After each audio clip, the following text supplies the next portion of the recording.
Good evening. This time I'd like to call to order the special council meeting with the amended agenda for the Twinsburg Government Center for Thursday, July 2024. Shannon, would you call the roll, please? Mr. Fury? Yes. Mr. Post? Mrs. Labby? Here. Mr. Bellin? Here. Mrs. Walker? Present. Mr. Barr? Here. Mr. Bonacci? Here. Thank you. Let's stand for the invocation and pledge led by Mrs. Walker.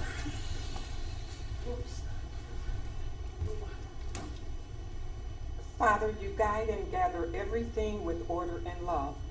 Look upon the assembly of our city's leaders and fill them with the spirit of your wisdom. May they always act in accordance with your will and their decision be for the peace and well-being of all. Amen. Amen. I pledge allegiance to the flag of the United States of America and to the republic for which it stands, one nation, under God, indivisible, with liberty and justice for all.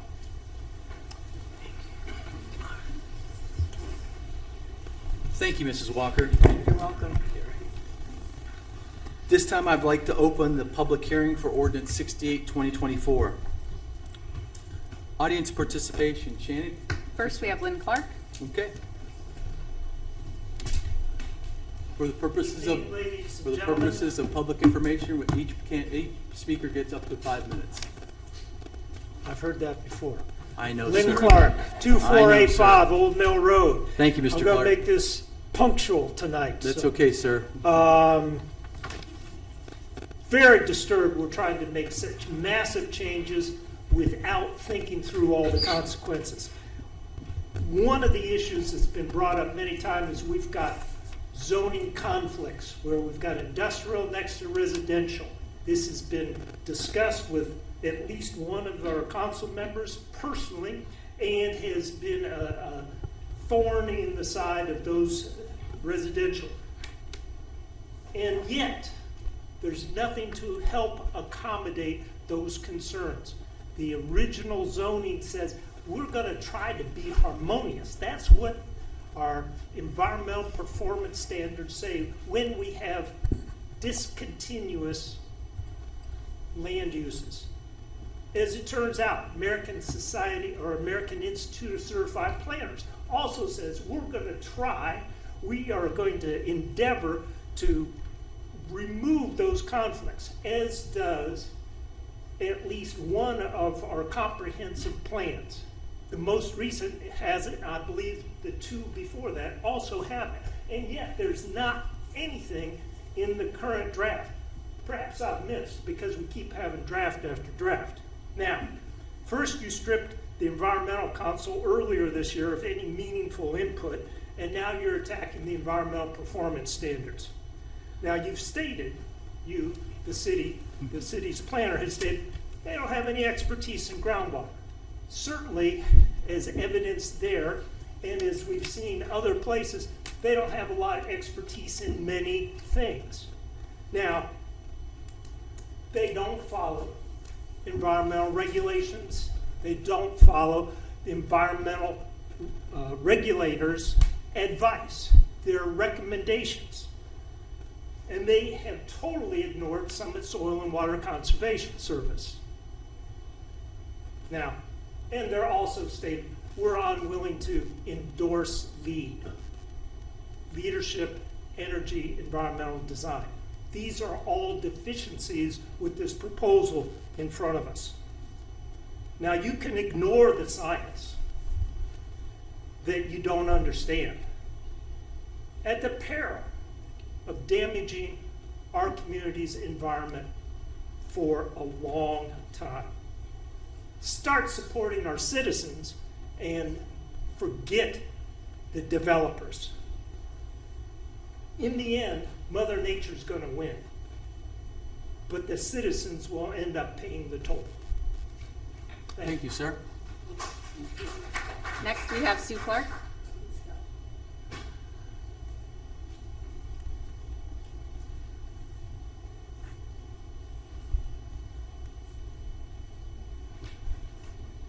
Sue Clark, 9845 Crestwood Drive. Good evening, Council, Mayor, Law Director. My here again to ask you to put the zoning code on the ballot in May. And here's why. On July 9th, you made changes to the code and map. Addendum A. Then you changed it again to Addendum AV2. While I was trying to go through those changes, I looked today, 7/11/24, and now you say final map and code. You left the working resident who works till 5 p.m. an hour and a half to read 282 pages. Not a speed reader. How many of you on council have reread the entire document to make sure that there are no typos like in the current code? Also, were these changes sent back to the Planning Commission for their review?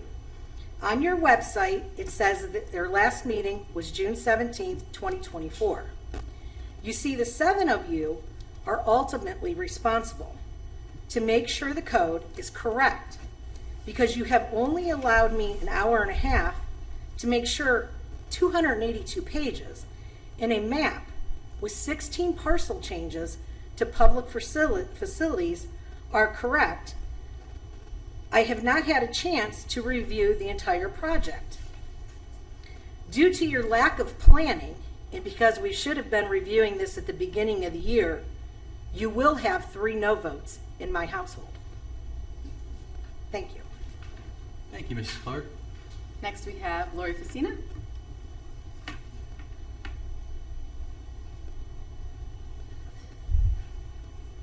Good evening, council, mayor, law director, and Shannon. I was here Tuesday night and I made a very compelling speech, and I'm not going to regurgitate that speech. But I can't help but to continue to object to the lack of attention to process, protocol, and mostly the law. Our hometown rule charter intersects with state and federal laws, and you cannot have impunity if you knowingly engage. I don't think it's my responsibility to tell you what is amiss in this process, but I would urge you strenuously not to put this issue on the ballot. Thank you. Thank you, Mrs. Facina. And last, we have Jeff Deeds.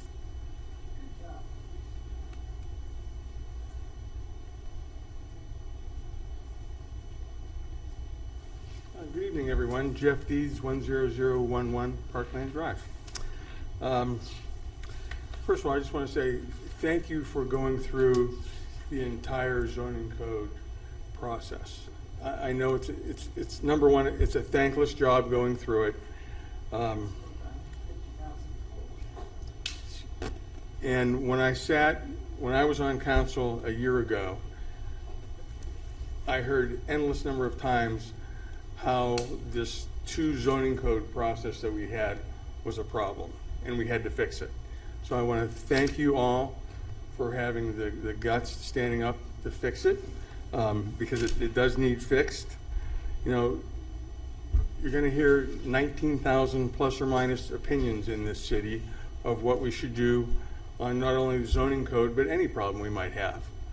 But as a council and as mayor and law director, the tough decisions have to be made. I just want to thank you all for going through this, for taking on the tough questions. I understand a lot of changes have already been made to the zoning code. It's not final until it's voted on until November, right? So it's a very liquid, it's a very fluid process.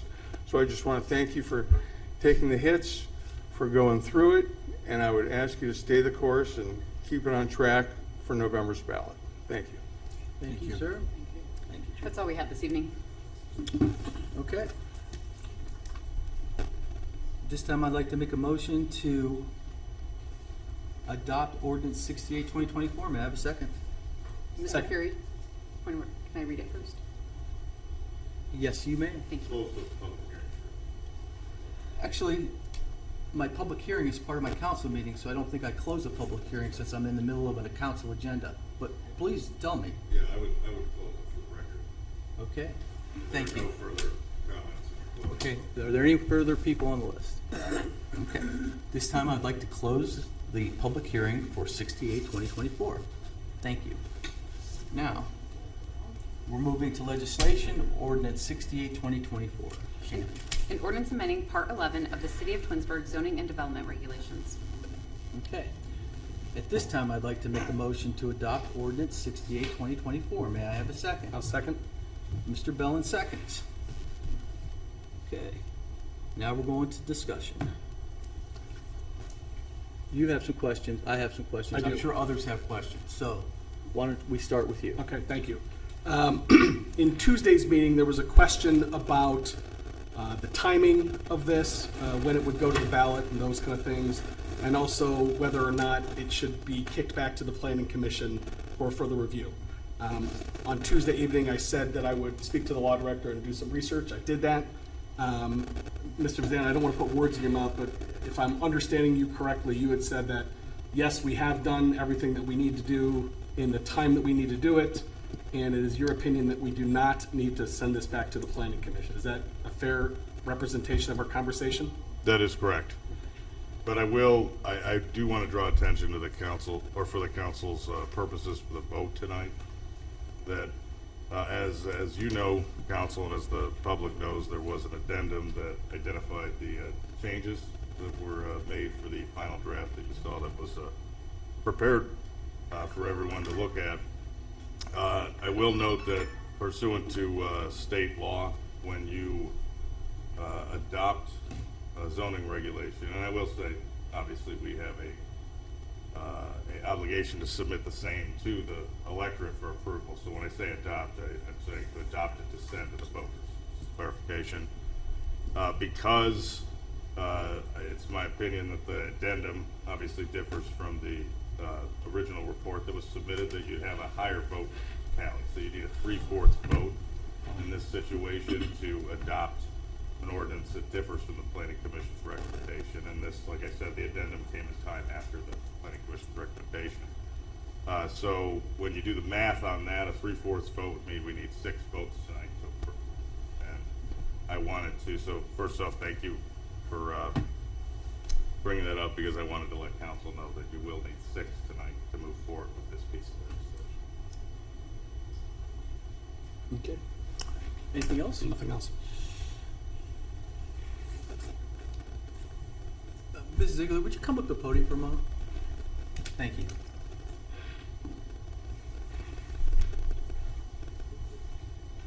I had a couple questions I just want to point out to you. Okay. So there was a question this evening about, 300 pages.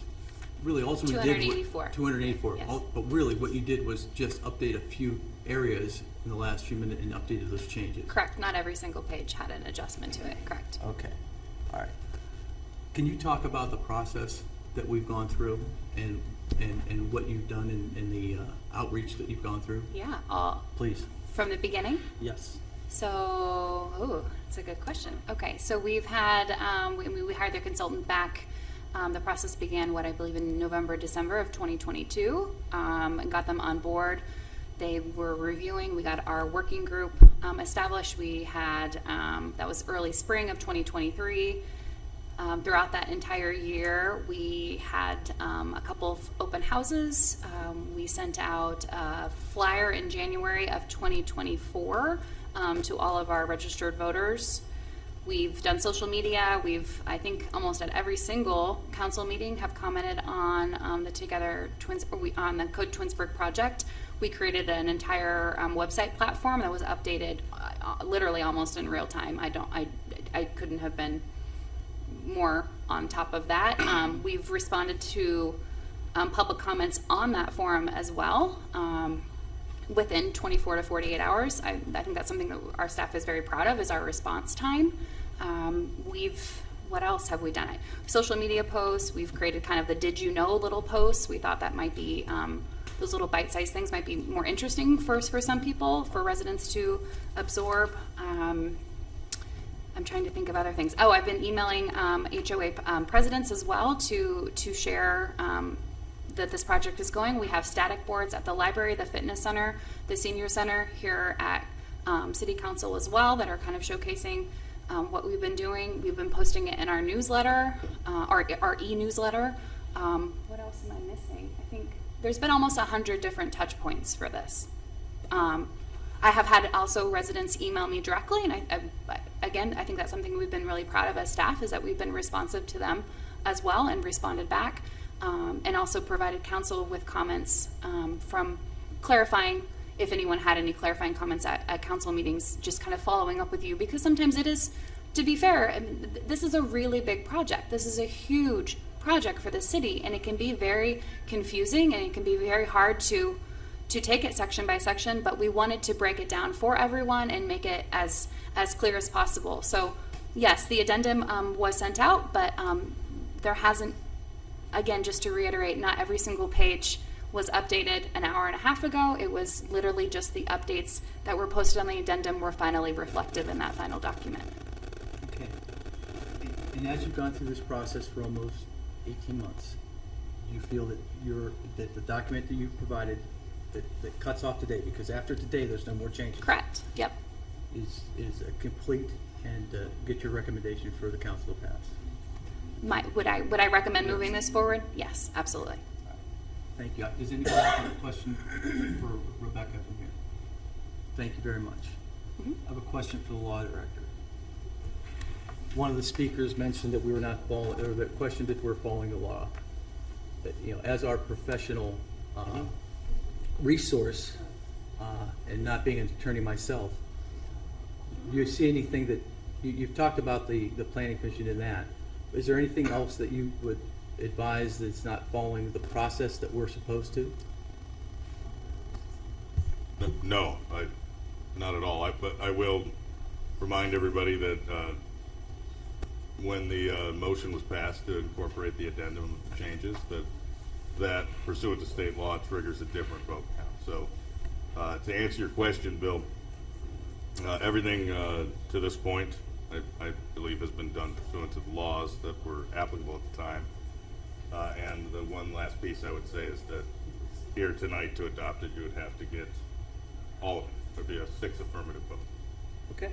Thank you for the question, though. And I forgot to mention before, I have drafted zoning codes. I have advised municipalities on zoning codes. I want to thank you all. I know it's a long. Excuse us, could we be quiet so I can hear this, please? I want to pass along my thanks because I've operated in a few different roles as it relates to zoning code reviews, and I know it has been a long process where the city staff tried to reach all the corners of the community to get feedback, and I want to thank you all for being thoughtful in your review and really thinking about all the concerns that are raised. So my appreciation to our council. Are there any other questions for the law director? I have a question for the law director. Yesterday, I heard from a resident that it seemed different that this was read several times at council instead of just 3 times, so 4 or 5. Does that create does that change anything, I guess? No, that's a good question.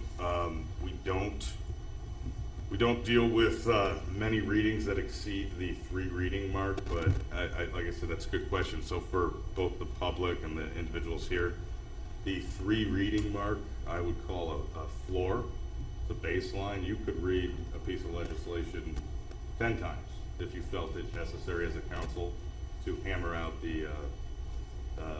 your needs and your information that you needed through that. So no, it does not change the character of the legislation or any of the requirements, just based on the fact that you believe we're at the 5th reading. A great question. Thank you. And then to follow up on that, does being responsive to things that were discussed at previous meetings with respect to the code, I'm thinking specifically like the beehive stuff.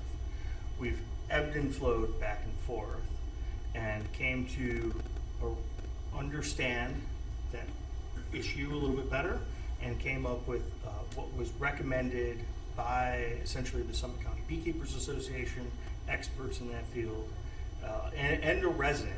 The first time she engaged with us was the number that was agreed upon. Does changing that throughout this process invalidate it in any way, shape, or form, or does it make it better? Well, better will obviously be seen, A, if it's adopted by the community, and B, how the rollout works in the years to come. But I would say that the process of engaging the community and the stakeholders and those that come to interact with council is exactly the process that we anticipate when we review things like zoning regulations. And that actually ties back into something that I sound like a broken record on now, with the caveat, though, that if the modifications to the regulations that you seek to propose differ from what was in the original Planning Commission report, then you would need to pass that at a higher vote tally. And that would be 6, as I said, 3/4 of the body. Okay, thank you. Are there any other questions? Shannon, call the roll. Mr. Fury, Yes. Mr. Bellin, Yes. Mr. Bonacci, Yes. Mrs. Walker, Yes. Mrs. Labby, Yes. Mr. Barr. Yes. Okay, ordinance 68, 2024 passes 6-0. Ordinance 91, 2024. An ordinance requesting and authorizing the Summit County Board of Elections to place upon the City of Twinsburg ballot at the general election of November 5th, 2024, the question of whether ordinance number 68, 2024, amending Part 11 of the City of Twinsburg zoning and development regulations be approved and declaring an emergency. This time I'd like to make a motion to suspend the rules and place ordinance 91, 2024 on its third and final reading. May I have a second? Second. Mrs. Walker seconds. The reason for the suspension is we want to get this down to the Board of Elections so they can put on the ballot. Are there any other comments regarding 91, 2024 for discussion? Shannon, would you call the roll, please? Mr. Excuse me, would you call the roll on the 3 reading rule? Mr. Fury, Yes. Mrs. Walker, Yes. Mr. Bellin, Yes. Mrs. Labby, Yes. Mr. Barr, Yes. Mr. Bonacci. Yes. Okay, the suspension of the 3 reading rule passes 6-0. This time I'd like to make a motion to adopt ordinance 91, 2024 as an emergency. Is there a second? Second. Mr. Bellin seconds. Is there any further discussion? Shannon, call the roll, please. Mr. Fury, Yes. Mr. Bellin, Yes. Mr. Barr, Yes. Mr. Bonacci, Yes. Mrs. Walker, Yes. Mrs. Labby. Yes. Okay, ordinance 91, 2024 passes 6-0. This time I'd like to make a motion to excuse Mr. Post from tonight's meeting. May I have a second? I will second. Mrs. Labby seconds. Any discussion? Shannon, call the roll, please. Mr. Fury, Yes. Mrs. Labby, Yes. Mr. Bonacci, Yes. Mrs. Walker, Yes. Mr. Barr, Yes. Mr. Bellin. Yes. Okay, Mr. Post is excused, and at this time I'm going to adjourn the council meeting. Thank you.